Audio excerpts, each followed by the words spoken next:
Hey guys, what's up? My name is Kevin Bliffnook and I am your host on this ambassador's journey. So we're quite far right now, especially in the development process. I know there's a lot of things that was maybe new to you. It might not have been new to you.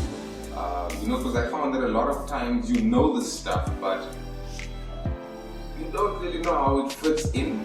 Or you might not have known how to make it benefit you. So hopefully throughout this period by now, you was chatting with your coach or mentor and they were able to explain the different concepts and how you can apply it in your life today for maximum output or for maximum gain. Right, so the topic that we're about to discuss today is quite complicated because it's not it's quite complicated, but it's only complicated or unfamiliar because you might not have done it before, you might not have tried it before. So before you judge, right, try it, because this is legit. This is something that I read about for many years actually, and I don't think I fully grasped it until I started applying this principle. So this principle has to do with the spirit. Okay. Hear me out. There is such a thing as a spirit. If I can explain what the spirit is, it's not so much about what, but more about who the spirit is. Right? So the spirit is basically your connection back to God, right? Who is your source, who is the creator of life and existence in itself. Just think about it very quickly, because I heard a statement by someone that kind of put a lot of things into perspective for me. In order for God to be real, that would mean God would have to have been outside of what we are limited in, or outside of what we have been placed in position in. So the universe, right, as we see it and as we know, operates by time, matter, and space. So space is space. Right? Matter is the earth, it's rock, it's things in the universe. And time, we are all governed by time. This is how we are able to relate with one another, because we are in this exact time together. Right? So in order for this concept to actually be created, someone would have had to have been outside of these things. So in order for you to communicate with the one who is outside of these things that I just mentioned, time, space, matter, you need the spirit. This is the only thing that makes sense. It's the only thing that makes sense, because you find that you have ideas that just come to you. You find that you just have these inspired thoughts, whatever the case may be. That is actually your spirit communicating with you. It's a message that has been sent to your spirit. So, I am going to challenge you. Right? So now that you know what the spirit is, it's an actual thing, it's an actual person. It's a person trying to relay messages to you from your source, who is God, relaying that thought, relaying that message, relaying that idea, relaying that skill, relaying that moment of aha. Right? That is God. That's your spirit communicating to you what God is communicating to you, basically.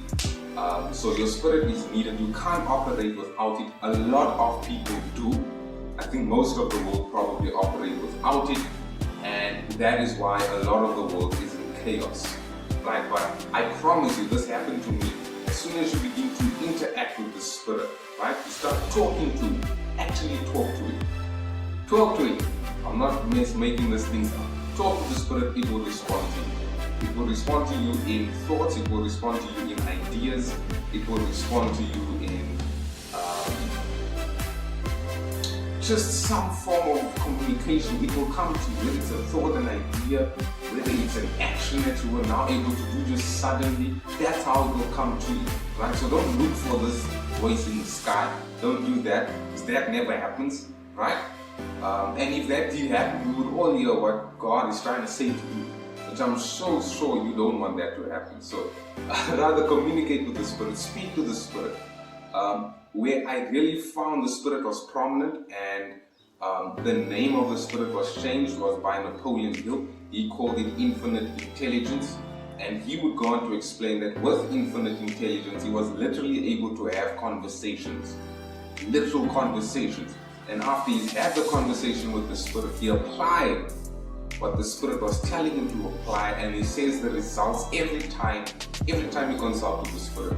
Every time he applied what the Spirit was saying, the results was in his favor every single time. I am proof of that as well. I found that concept. I learned about the Spirit in other books as well. But when Napoleon Hill was speaking about it in his books, it really made sense to me.